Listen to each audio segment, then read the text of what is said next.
How you, mate? Are we just about ready? No.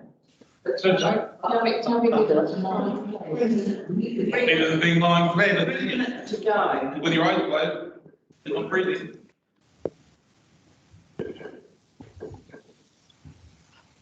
We're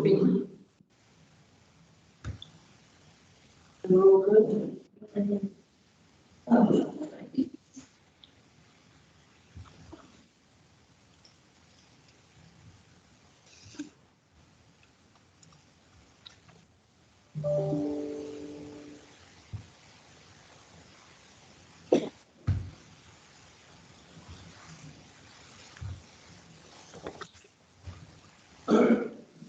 Right, back in.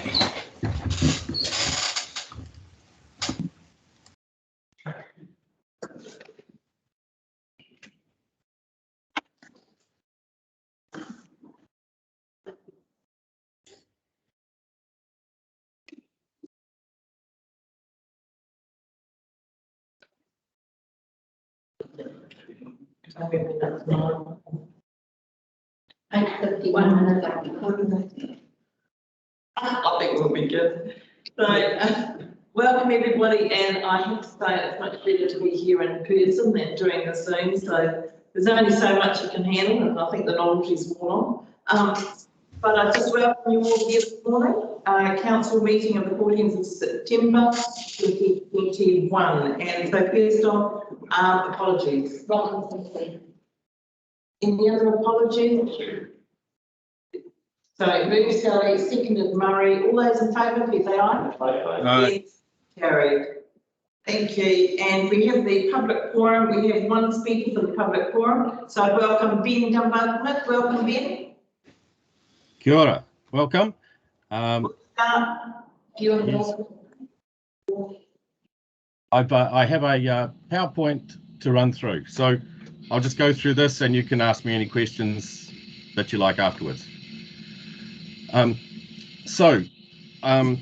opposed to the government's Three Waters reforms. I feel, are you able to hear me? Yeah. Yep. Yeah. Concerned they're a big government agenda, and that this is what happens to small councils, and that it's a centralisation of the power to an unelected board. This is what's noted on page 20 of the TCDC report under the local voice, that we miss out because the board is not elected. It's part of a big government agenda that this government's running, which reduces power to the people, disempowers local democracy because there's a loss of 30% of revenue, and reduces the role and strength of local councils. There's a loss of local control. Now look here, this is 1923 in Thames. Ratepayers paid $200,000 for water. We're giving up the assets paid for by generations of ratepayers who are not taxpayers. Government doesn't own these assets. There's virtually no compensation. It's a big government asset grab. The assets are going to an unelected board of a mega entity, whether it's entity B or entity A, which has 6 seats for 22 councils. So what are our chances of having a say? And then 6 seats for iwi, which I'm not sure I agree with in terms of process. The appointment panel chooses the unelected board. As your report noted, it's difficult for TCDC to obtain prioritisation for funding under these models. And there's also the issue of the absentee ratepayers that we're not getting funded for. The idea that we're no worse off is just rhetoric. The government claims councils will be no worse off by opting in. But what about the individual ratepayers like myself? Westland's Mayor Bruce Smith calculates the average residential rate goes from $527 to $1,640 in 2024. All of the government's calculations are about 30 years from now, but what about to a 100% increase on implementation? And from what I understand anecdotally, TCDC estimates fees jumping from $600 per average ratepayer to $1,600 in 2024.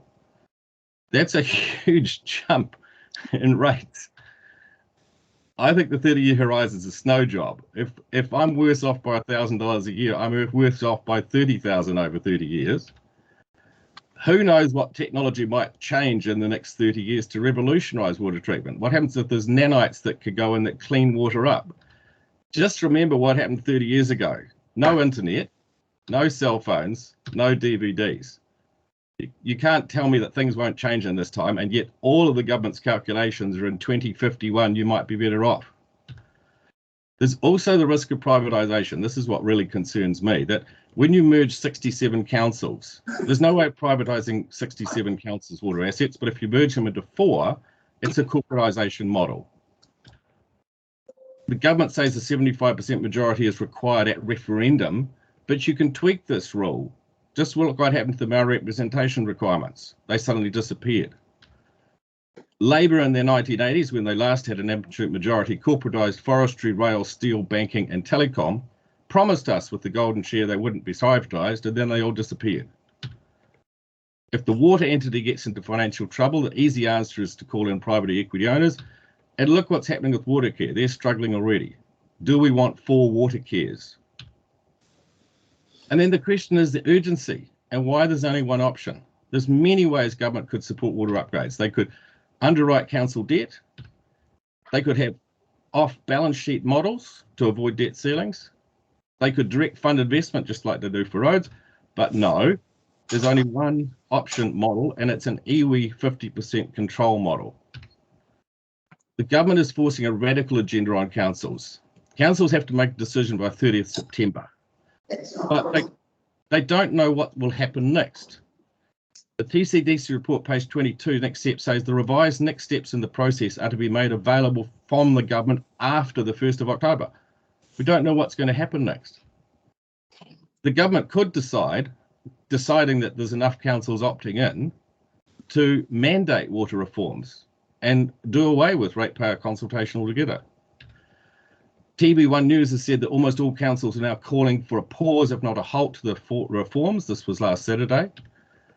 Canterbury Council are opting out and want a 1-year delay until the water regulator is fully underway and the new standards are known, followed by full consultation under the Local Government Act, which would take another year.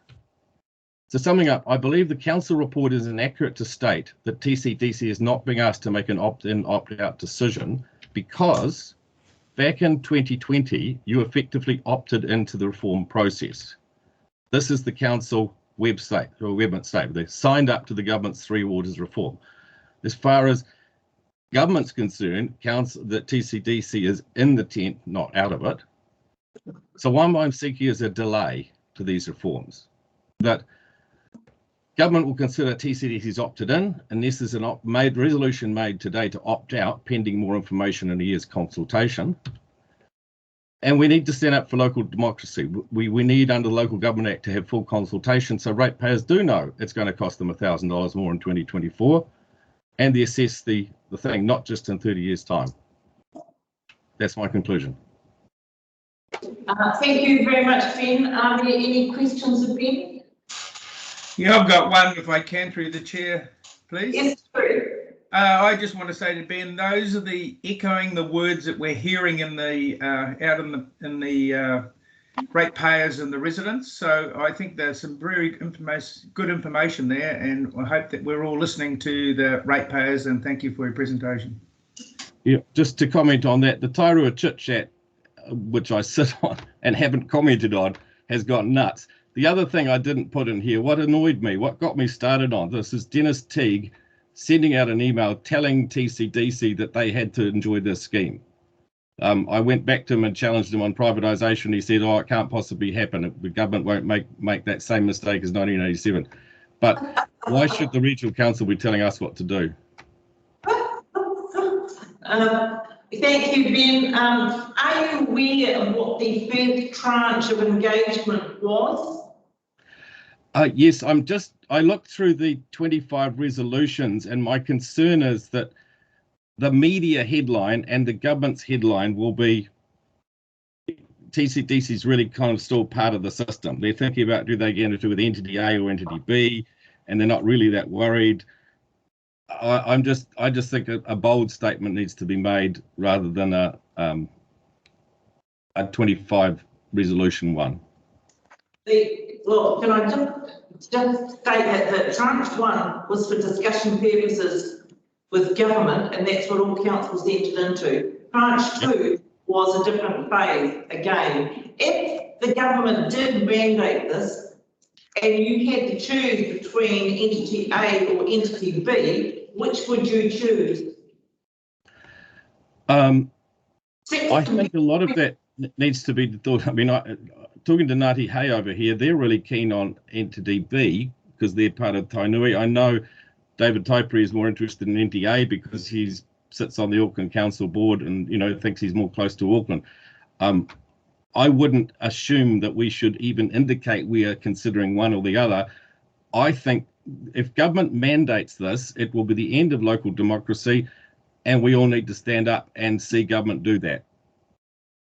Thank you. No other questions have been? There being none, thank you, Ben. Appreciate your participation.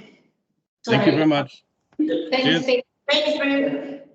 So we move that and second that. Do I have a mover? I'll move. Tony, seconded Sally. All those in favour, please say aye. Aye. Against? Carried.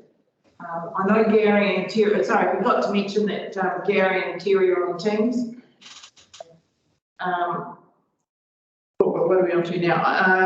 Items not in the agenda. Are there any items not on the agenda? There being none, any conflicts of interest? There being none, we now move to the minutes for confirmation. And the fifth one is, do I have a mover for the Coromandel Community Board minutes? Move. John, do I have a seconder? Happy to second. Oh, Martin beat you to it. Sorry, Terry. Okay. Can I ask a question about one of the points in that meeting? Sorry. Can I ask a question about one of the points in that meeting? Yeah, sure. So just about the power code, critical land generator there. So the Thames Community Board asked me to talk to power code about this idea to have 3 generators around the peninsula for alternate power. And their comment to me was that they were still waiting for expressions of interest that they put out for some alternative generators, and they wouldn't be making any decisions where they got those back in. But this kind of seems like they decided that they're going to have 3 diesel generators on the peninsula. Yeah, well, I don't know what the final decision is going to be, but we've actually indicated that they do decide to put one generator up there. There is a parcel of land which we could consider appropriate for it. Right. And I think it's probably quite beneficial for the town to have that generator actually. On the occasion we lose power, it seems we struggle with power these days for various reasons. We're not generating enough, so it's good backup. Yeah, I mean, power code's thing, they admitted that they'd be using it for maximum 4 days. 4 days. Spending $10 million on 3 diesel generators just seems is this the right thing for Coromandel? But anyway, I just wanted to make that one. Yeah, well, I don't know that it's cheaper to run those things than import coal and burn it. Company like that, no, but the I don't think those are the only thing. Good point. You're having a conversation and talk to all the rest of us. Sorry. We're not going to get what's going on, but I understand. So what was your concern, Marshall? Well, just about having diesel generators. In this day and age. In the day and age. I think the amount of coal we're importing into New Zealand completely outweighs that concern. My point. So, but the thing about it is that we don't have an alternative option in the event of a power outage. And so what they're putting in place is backup systems if our power goes down, because we've got a challenged network, if you like, and we've only got that one network. So I don't think anyone's saying that it shouldn't be backup. It's But what is the backup? But the main reason they take for this is not about power for an emergency situation. It's for the days of the year when there's too much demand. That's what they're doing this for. That's what makes it, in my mind, wrong, because I don't believe that's the main reason. That's they may tell you that's not the problem. It's more of a continuity of power supply than it is for complete alternative. Yeah. Because we're quite challenged. And we've got the same at Palmatar, and we've got the same at, I think, is it Palmatar? Or certainly in Mercury Bay, or there's another backup one as well. I mean, this doesn't seem to fit into the fact that Palmatar, they've got battery storage there. And It all came out of the last heavy weather event. Yeah, but yet they want to put in 3 diesel generators, and you think, well, you've got the battery storage thing at Palmatar, why wasn't that working well enough to roll that out? Anyway, I just wanted to raise it.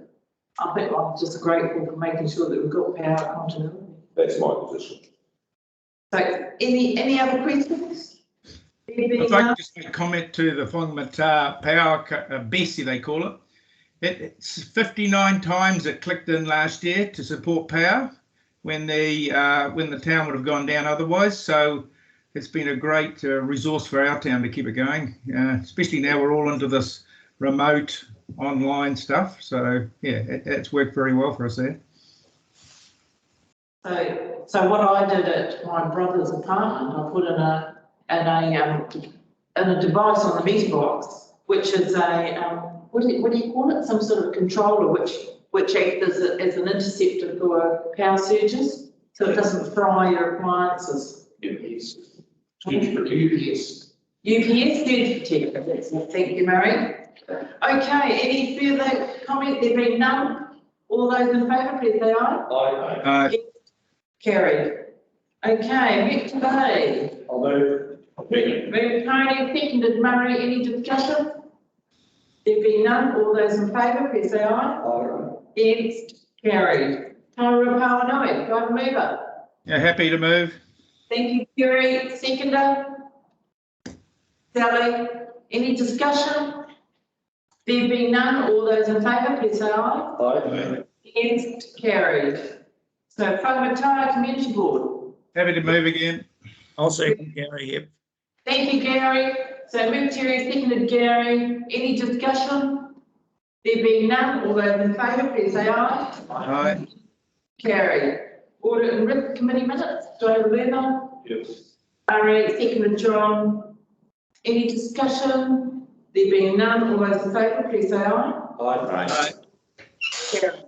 Emergency Management Committee minutes. I'll move. Ms. Sally. Sally, Mr. Martin. Is there any discussion? Can I just acknowledge, not in these minutes, but just the work of that organisation during the lockdown and their link to all the essential services in our business to keep the communities, I think, going pretty well during lockdown. So just a thanks to them and all of our staff team. I think we'll acknowledge that by formal record of thanks to our civil defence team. And their interlinking with, because it really feels as if they're an integrated part of this business, and we need everybody to make it work. And all of the agencies who have so hard.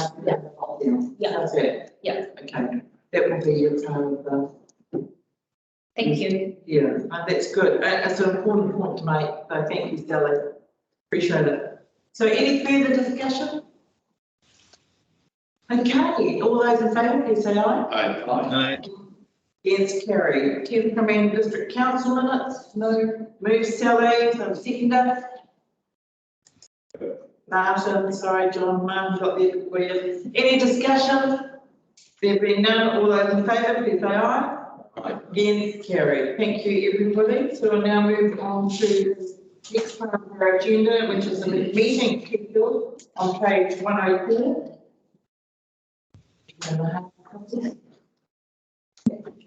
I really like on the report that it says that it goes through all the election, but it doesn't lock in new regime post that, because there will be a major change, and so I think that flexibility makes sense. So I was really pleased I saw that, because, and the other thing is giving people time to review whether this works for 6 weekly meetings, etc. We haven't had a formal review of that process during this term. I presume there will be a major one for the next one, because there'll be such big changes.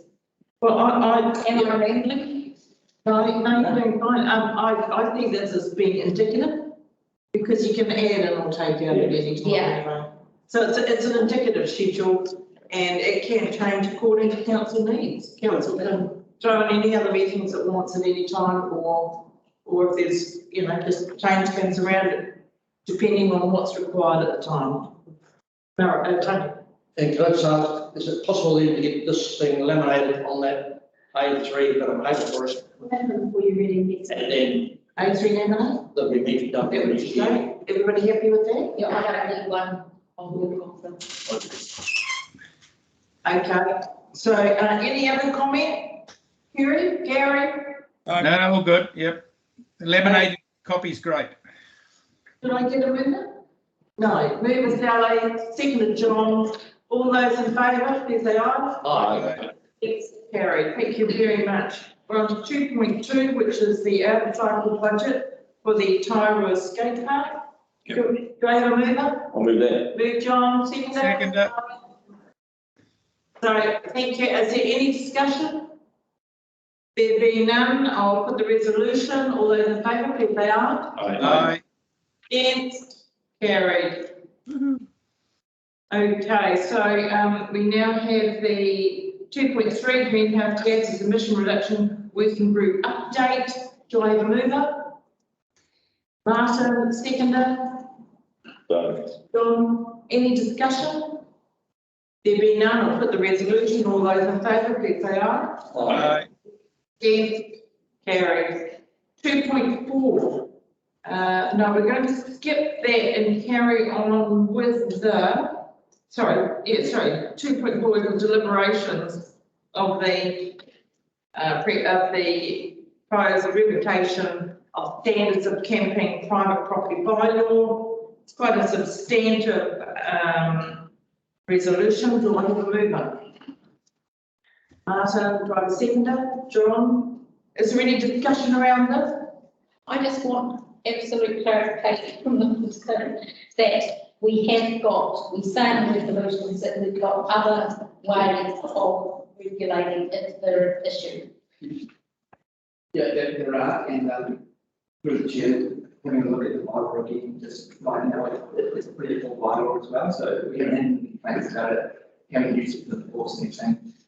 It really does just limit people to staying. If you're setting a tent, you need to have drinking water and a toilet in the same facility, so even with this bylaw, we were probably going to use this to help that anyway, or anything that's so if we find that we start getting emerging problems in the future that can be added, we can look at the new bylaw, the problem with setting more robust in this anyway. I'm having some problems hearing that last speaker. It was just distorted. I couldn't hear. Brian was just giving us assurance, Gary's. So what we might do is get you to come round. It's in the middle there. I could probably speak louder. I was not used to people listening to me on. Brian was giving us assurance that they haven't had any complaints, they haven't used the bylaw, they would probably use the Health Act and the poor bylaw, and then in the event that it is something that comes up in the future, they would redo a much better bylaw to address any issues that arose. Okay, thank you. So, okay. So, right, awesome. I just had a query. One of the submissions that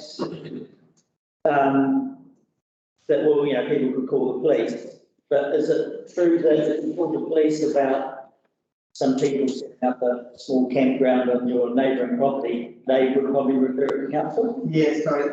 I think that was something Kate and I spoke about that earlier. I think Big one. yeah, I think there was something that came through in the original proposal that brought to you quite a while ago, and I think that was in reference to some of the issues we saw in Whangataa over summer last year. The reference to police is probably for things like underage drinking or a party. Okay. That's what they would respond to. Everything else would be us anyway. If it was just general sanitation and noise, we would use the RMA for noise complaints like we normally would. We would look at it from either the building act or Health Act for general sanitation issues. Police would only get called for that summer underage party situation really, or violence. or violence, yeah. Okay, thank you. All I can say is I've noticed submission pretty accurate. Okay, so any further discussion? There being none, all those in favour, please say aye. Aye. Carried. So we're going to put the 2.4 on hold. We're going to go to animal control report, which is 3.1. And, sorry? 2.5 was the report on holiday. Oh, Come to I've got, First. it's different than mine, On the agenda is 2.5. and on here it's a bit different. 2.5, okay, which is, we're missing that, we're skipping that up. Yeah. So, and we're on the next, I'm going to part 3, which is infrastructure on 3.1, and an annual dog control report. I'll move it. Moved Sally, Seconded. seconded John. Was there any comment, indicative comment, or anything you wanted to bring to our attention on that at all?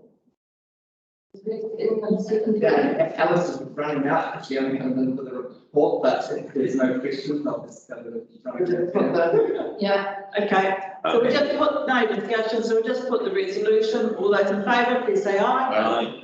Against, carried. well done. Yeah, awesome. 3.2, Whangatara Reserves Management Plan Adoption. That's on page 169. So, do I have a mover for that? Sorry, yeah, just getting it. Hold a sec. 169, wasn't it? Yep. Yeah, Yeah, my tablet's slowing down here. Sorry, I'm getting to it. It's all right, take your time. Yeah, I'm happy to move the adoption of the Whangatara Reserve Management Plan. I'll second that. Thank you, Terry. Move Terry, seconded. Thank you, Gary. Seconded, Gary. Any discussion?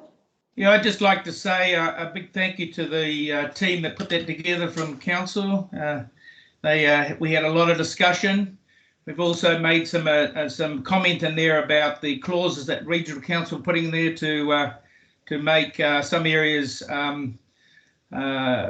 natural environment areas that couldn't be touched. So that's been considered in the plan, and some narration around that. So just a big thanks to the group that put that together. Thank you.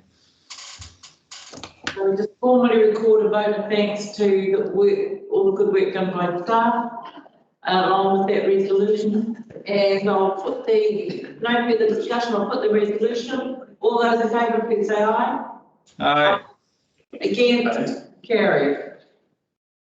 Right, proposed licensed commercial operator charging mechanism, page 184.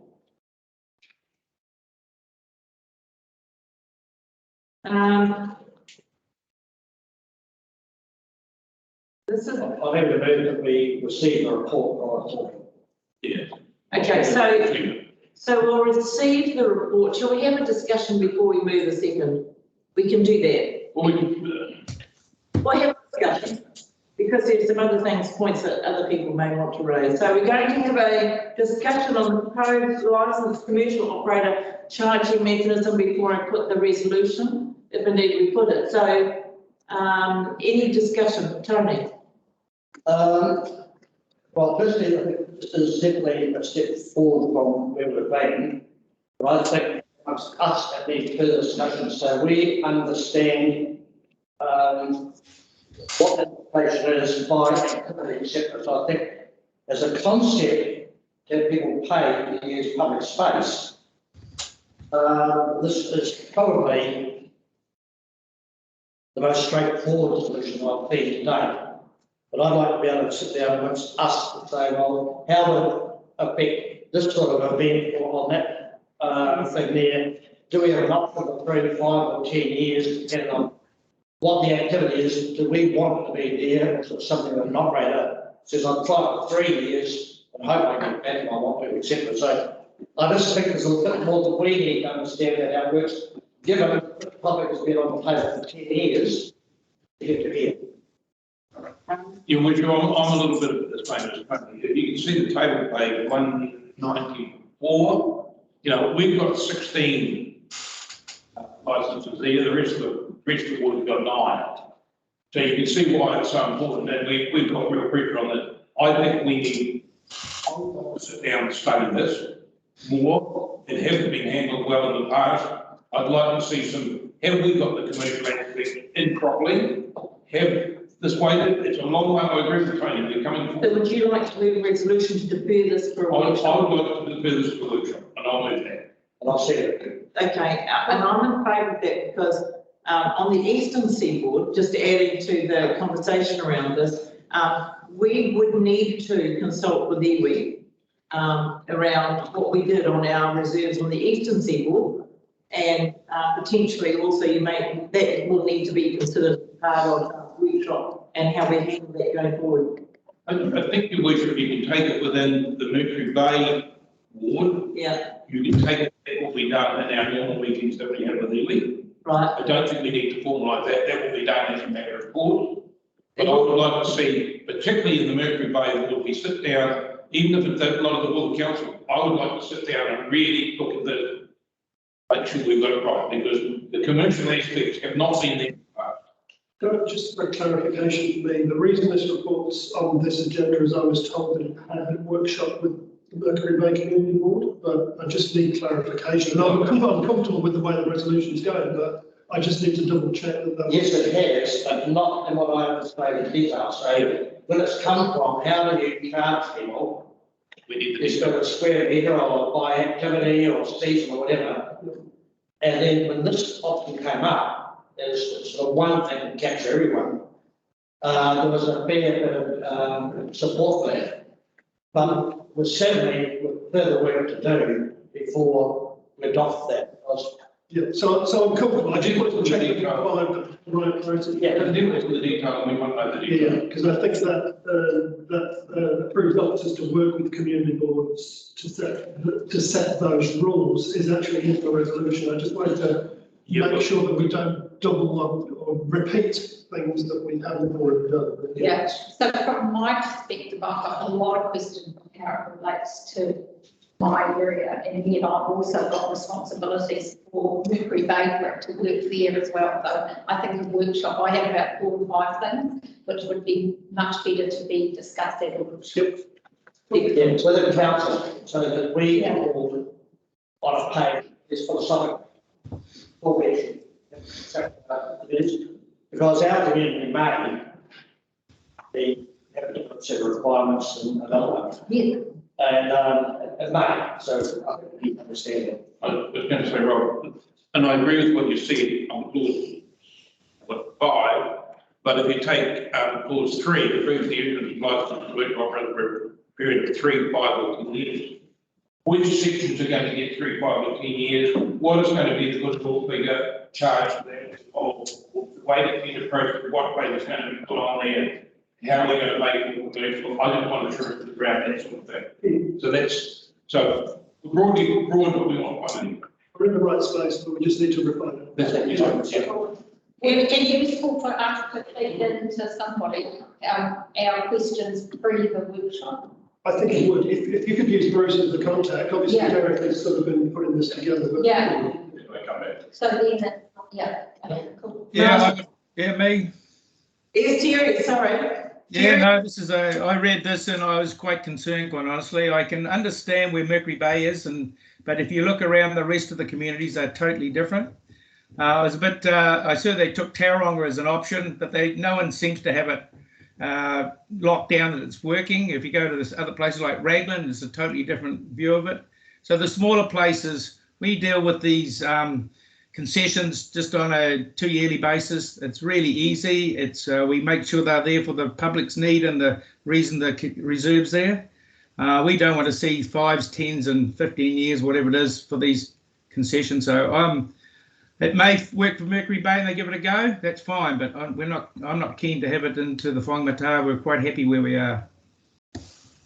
Barry, did you have any comment? No, I agree with what Terry says, yeah. Okay, thank you. Martin? I guess I have 2 questions. So basically, at the moment, council is subsidising commercial operators being on reserves because it's costing us more than cost to process up, it's costing us more than what we get for the fee? No. Well, let's just get that discussion at the workshop. Because I think everybody agrees that we need to nut everything out, so we've got a fuller understanding, because it's really largely that's Mercury Bay that's been wrapping their heads around this predominantly, Absolutely. and not the rest I of us. understand it. So are you supportive of that, Martin, having a full workshop? Yep. Okay, great. And those questions that you have and concerns you have, as Sally said, we try and feed them into Bruce. So that when we come to the workshop, we've got all of any questions able to be talked about. Cool. So, okay, so Terry, you got that? So feed anything into Bruce Hinton around the concessions so that we can all have that information available to us when we come to discuss it, if you wouldn't mind. That'd be good. Do you want this through the community board, or you want it just individuals? No, we're going to hold, it's been moved by Tony, seconded by Murray, that we defer this to a council workshop. All right, okay, I didn't know that. Okay, thank you. So that if you have any questions or concerns, if you can feed them through to Bruce Hinton, so that prior to the workshop, so that he's got some idea of your concerns, so that he can do some work on that. So that we have that information for the workshop. Thank you. And you haven't got a date for that? That'll come out, will it? Yeah, that's fine. Yeah, we'll work this through the logistics and make sure that everybody's aware. Thank you. Okay, thank you. So being no further discussion, I'll put the resolution. All those in favour, please say aye. Aye. Against, carried. Thank you. We're now on to 3.4, out of cycle budget request. Storm damage response and reinstatement. I'll move that. Moved Sally, seconded John. Any discussion? Got to be done. Not really, this has to be done. Terry, Gary? Yeah, I know we're fine. Okay, no discussion. Therefore, I'll put the resolution. All those in favour, please say aye. Against, carried. We're on 3.5, information road boundary 209. Not a sec, I'm getting to it. Pardon? I'm just getting my tablet to get there, so just Right, slow down a bit. you got it? Okay, so do I have a mover? Yeah. Move Murray, seconded Tony. Any discussion? There being none, all those in favour, please say aye. Aye. Against, carried. 3.6, road legalisation, agreement to exchange land for road improvement public works at Wentworth Valley Road from Matar. Page 213. Do I have a mover? I'll move. Happy to move. Moves John, seconded Terry. Any discussion? Presumably this is just fixing up bits where the road and the landowners. Yeah. He's good at that. Did you want? No, you're fine, yeah, no. Oh, that's it. All right. Looks like he's on the road. That looks like down around Waiouru. There's a car. It's actually south of Glasgow on the M77, A77. Oh, fantastic.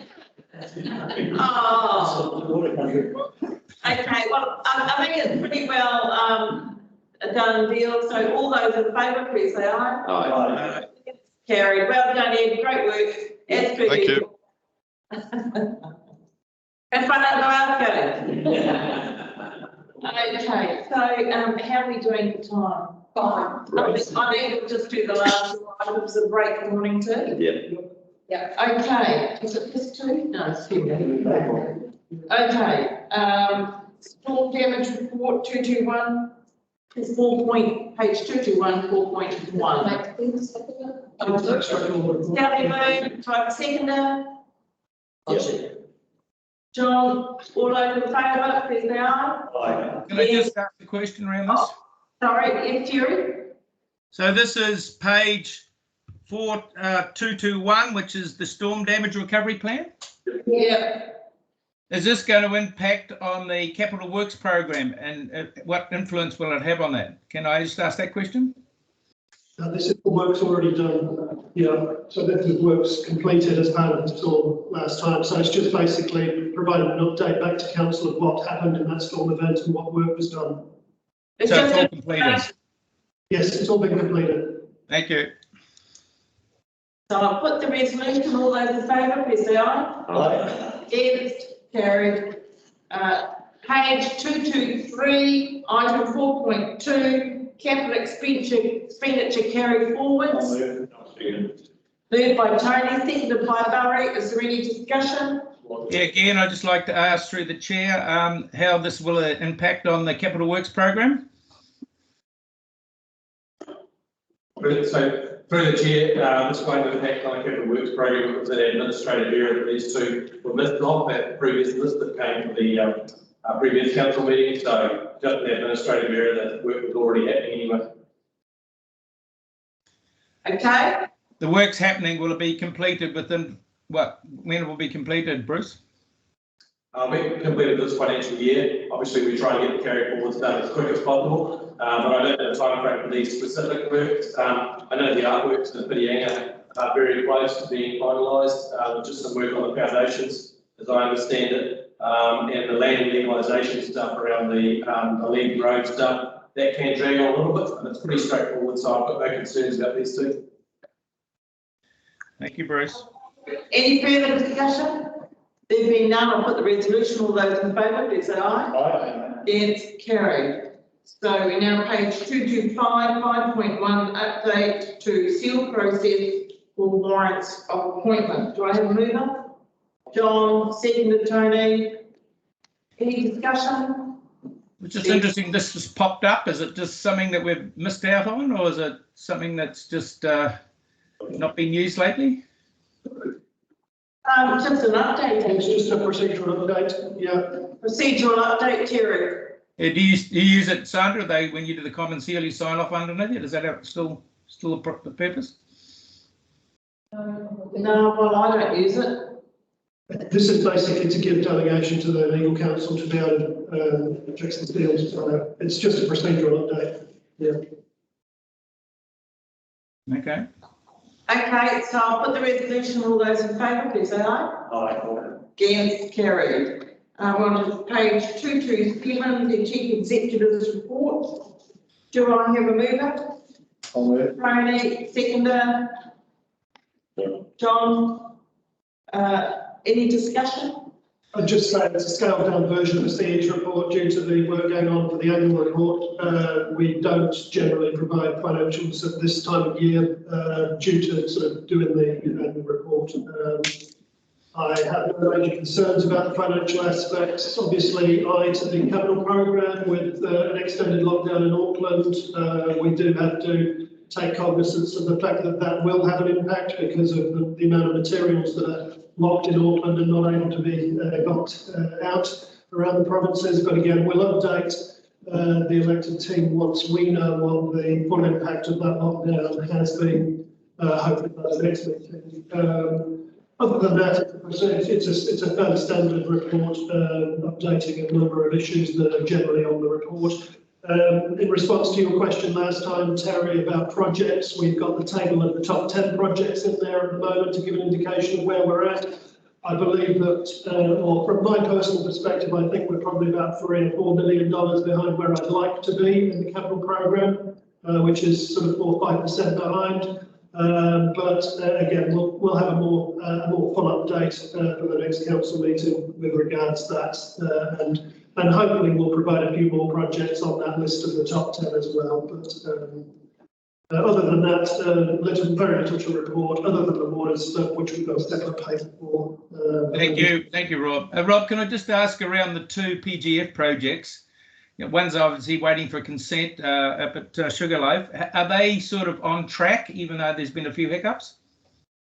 They're as on track as they possibly can be. They are major projects. One is still in the fast track consenting process, which is exciting because we were going to have a sod turning event this week actually from the Coburg Marine. That would have been wonderful. We would have had Minister Nash present. Sadly, Minister Nash has been tied up in Wellington, so we postponed that sod turning ceremony to the 8th of October.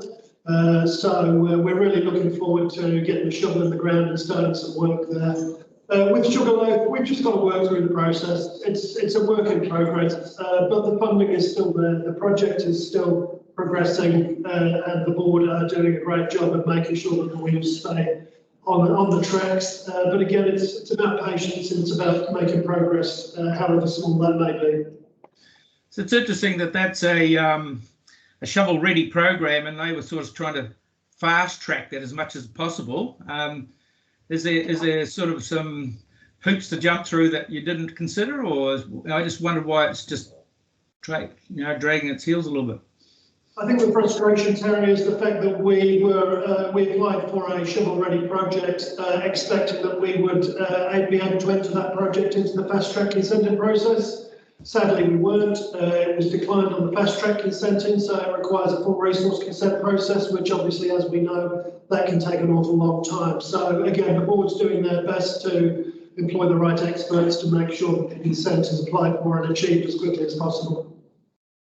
And how we liaise with central government as well that helps that process? And the other one's a shortfall at Kopu. There's obviously some concern about the financials around that meeting budget.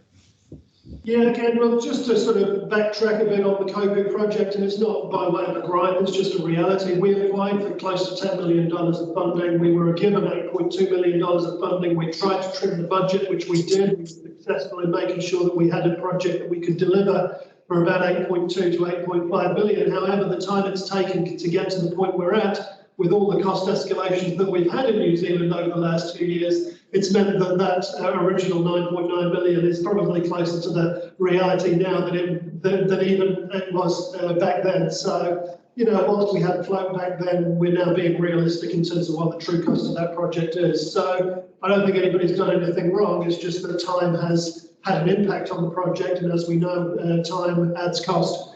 And so the sooner we can get through the fast track process, the sooner we can get constructing this thing, the more realistic we can be around the budgets. Because the sooner we can lock in our componentry for build, the better, because cost escalations are happening on a 2-month basis. Tony? Yeah, I was quite curious. So if we go from round numbers 8 million, let's say we've got 11, where does the 3 million go down? Yeah, we've got an application in with the ministry at the moment for an increased budget. Yeah, but if that doesn't come through, well, we'll have to talk about that. Yeah, because at the moment we can scale the project down, so it will be a discussion about reduced scope or because the main part of the project, which is the commercial wharf, can still be delivered. The debatable aspect will be the recreation zone. Murray, sorry. Following on from what you just did, Rob, we know that after using our contingency, we've got a shortfall at the moment, 2.2. The way things are going and the way things are happening, we could easily get a shortfall of 3.2 to 3.5, which we know at the beginning of the project. So I look at it, I'd be shaking the shoes going into the beginning of the project right at this stage, but not something a little bit concrete and where we're going if we have a shortfall of really about a third of the project funding. Yeah, no, I think the team are well onto that.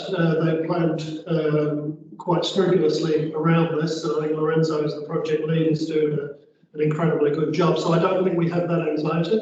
Well, with all due respect, I think as a councillor that, and what I've heard, not listening carefully what you said. So what you're telling me and telling this council is you can scale that back the project so it's within budget so that we don't have to worry about something out of the blue coming for 3.5 million. Yeah, I mean, I'd rather not have a commercial discussion in the middle of a public meeting, but at the end of the day, we've got an application in to fill the funding gap to deliver the full project.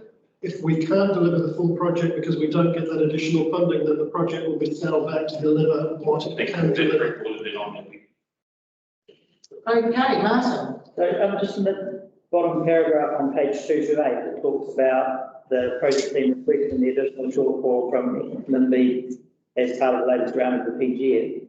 So what is has this happened with other PGF projects?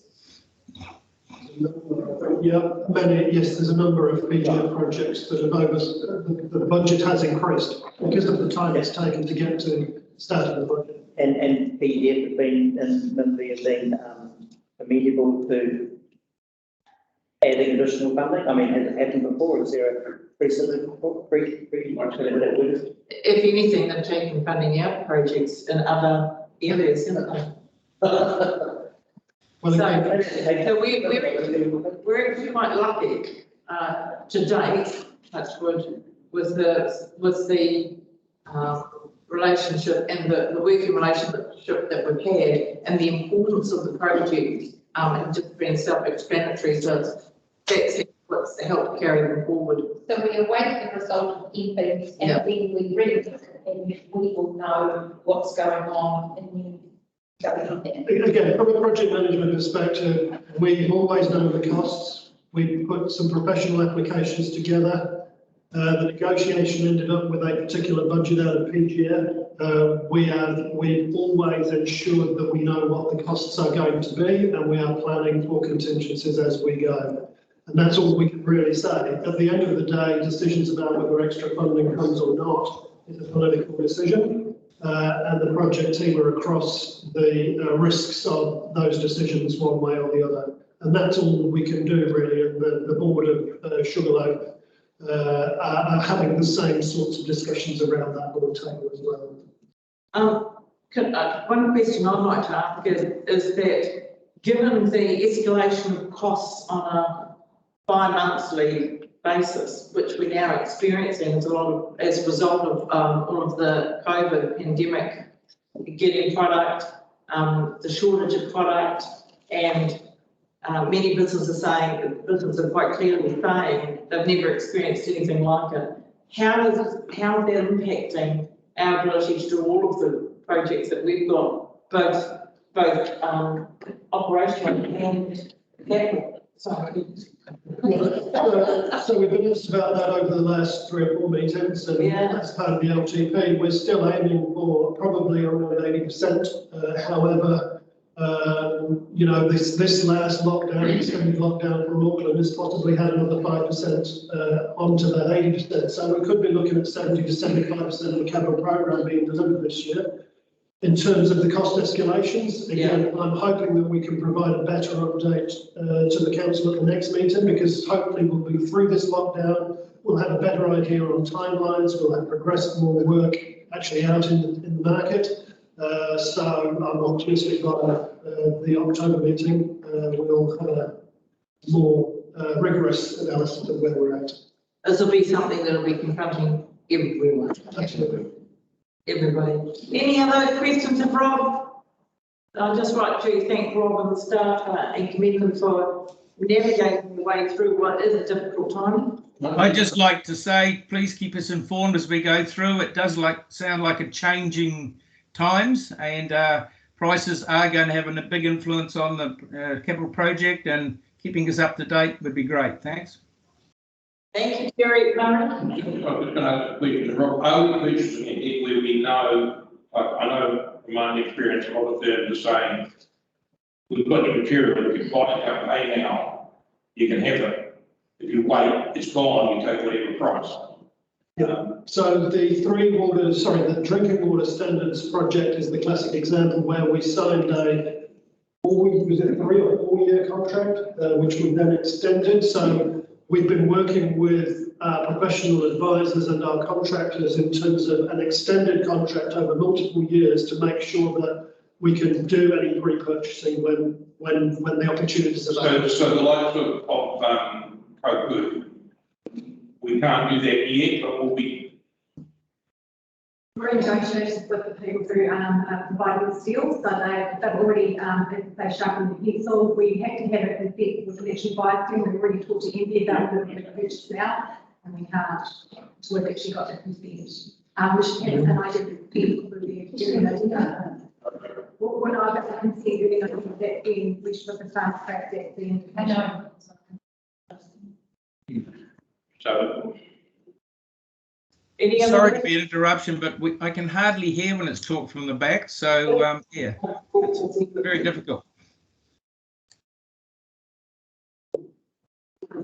Hi Terry, so we were just saying that we've had conversations with MB about whether we could purchase materials in advance and like with all projects, until you actually get the consent, you're not able to do that. But we are in touch with the actual merchants and we have negotiated a reasonable price.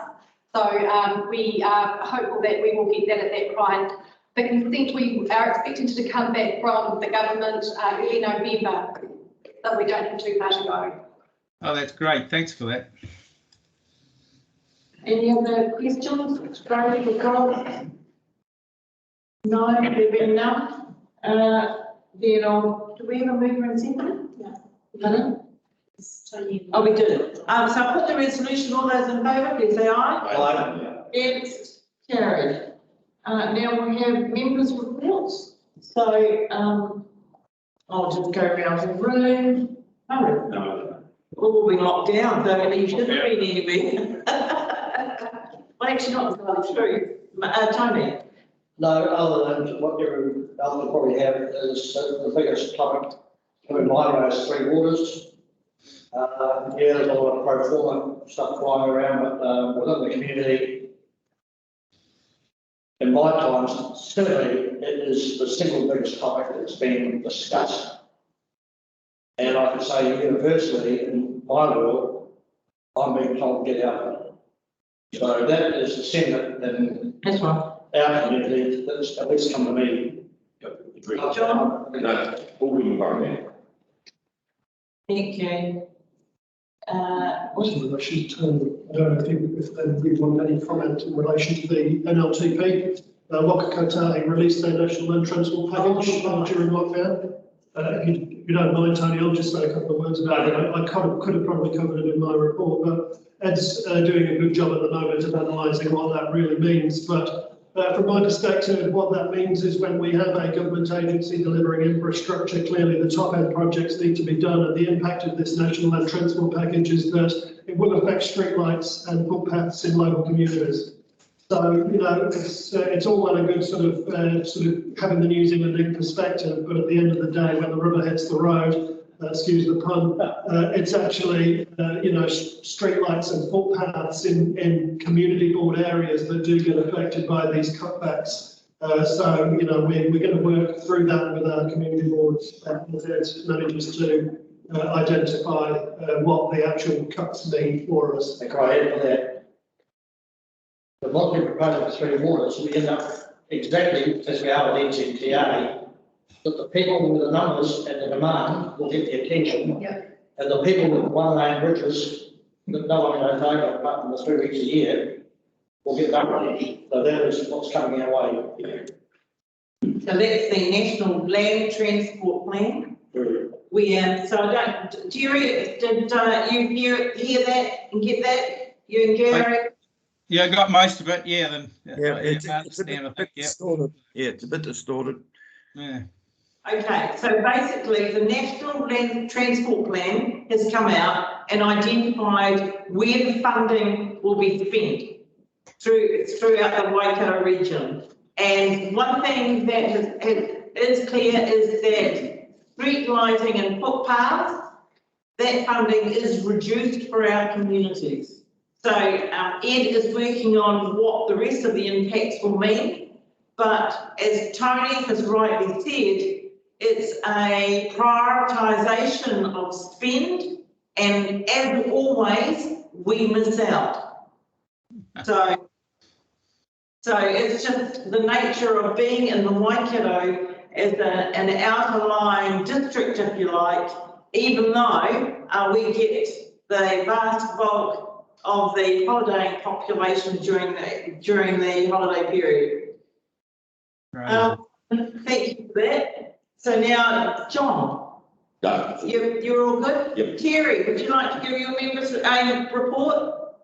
Yeah, my members' report's very similar to what Tony is. The Three Waters, look, it's bigger than being here. It's bigger than Lindsay Road and Wentworth Valley Road. It's huge. And the whole time I've been into politics, I've never had so many calls from people who are so adamantly really concerned about what's going on here, and you'll hear their voices, I'm sure, over the next while. But it's certainly that's taking full stage and everything else is just disappearing. So that's the only concern I've got at the moment.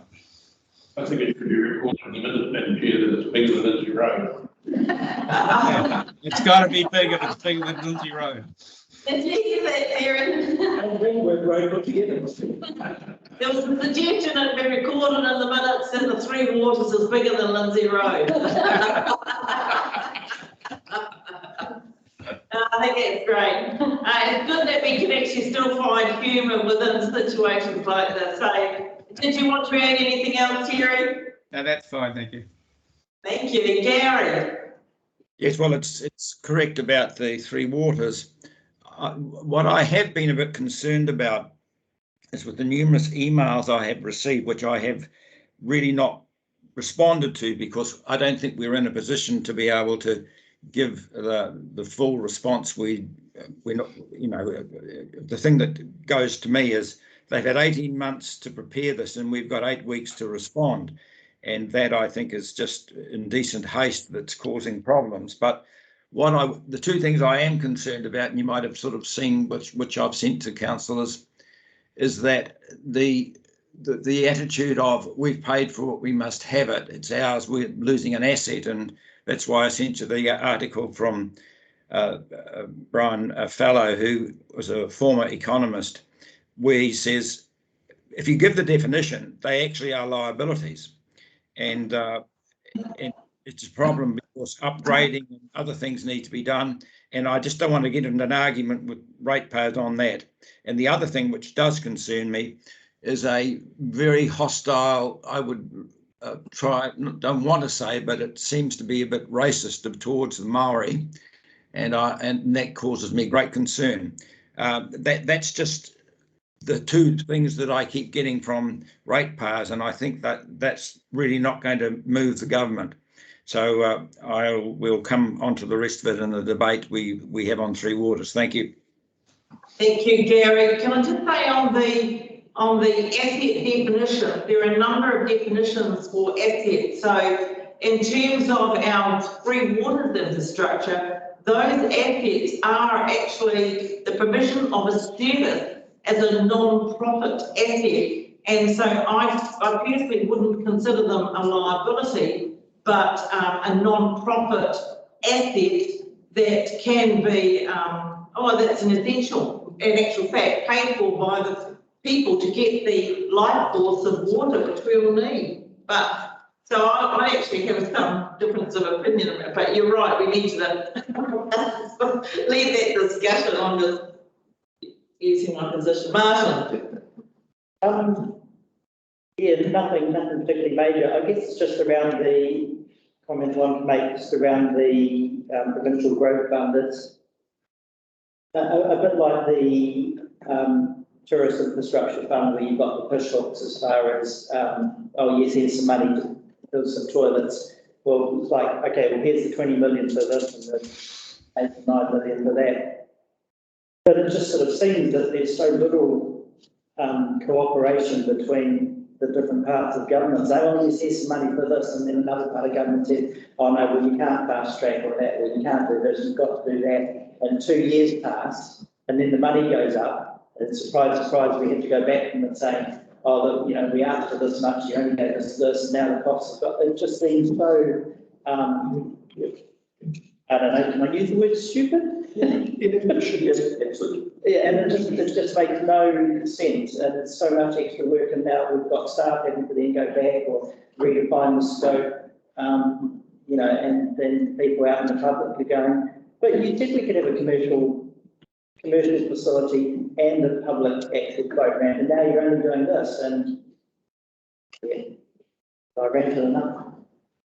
And again, yeah, just the Three Waters thing, a lot of correspondence and discussion. And yeah, I'll just echo what Gary said, particularly one of the sort of pro forma submissions had the words regardless of ethnicity in there. And yeah, there's an unhealthy level of well, Gary used the word racism. That's, yeah, I'll just leave it at that. and I'm okay. Trying times. There is always A official. bit unstable during the whole lockdown thing. It's several staff like a chest tube, but you know, getting there. Good on you. My wife told me at the 150 pace mark, little business, she bought herself a new sewing machine. That's all going well. Every cloud, you know. Anyway, sorry, I'll stop talking. That's right, that's good. Sally.